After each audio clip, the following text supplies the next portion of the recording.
Download aplikasi Kontan sekarang di App Store atau Play Store.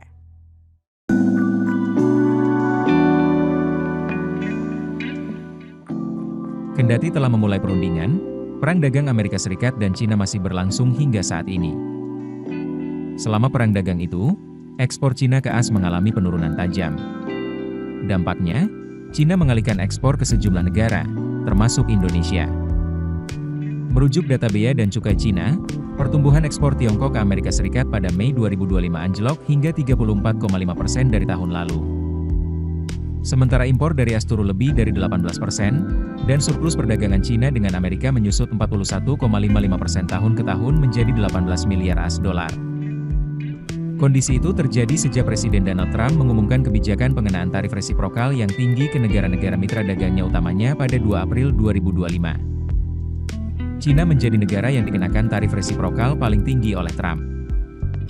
Sejalan dengan menurunnya ekspor ke Amerika, Cina pun gencar mengalihkan ekspornya ke negara-negara lain. Tak terkecuali ke Indonesia. Hal ini tergambar dari makin lebarnya defisit neraca ekspor-impor periode Januari-April 2025 dibandingkan Januari-April 2024. Nilai neraca perdagangan Indonesia dengan Cina pada periode Januari-April 2025 minus 6,28 miliar AS dolar, jauh lebih dalam dibandingkan dengan periode Januari-April 2024 yang sebesar 3,02 miliar AS dolar. Kondisi itu dipicu oleh cepatnya pertumbuhan impor RI terhadap barang-barang dari Cina yang menjadi senilai 25,77 miliar AS dolar atau naik 22,44%, sedangkan ekspor 18,87 miliar AS dolar dengan kenaikan hanya sebesar 7% dibanding periode yang sama tahun lalu.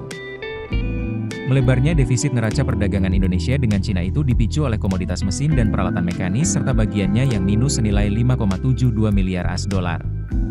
Mesin dan perlengkapan elektrik serta bagiannya 5,20 miliar AS dolar, dan kendaraan serta bagiannya 1,38 miliar AS dolar. Keputusan bisnis terbaik datang dari data, bukan tebakan. Mudah berlangganan Business Insight dengan subscribe with Google.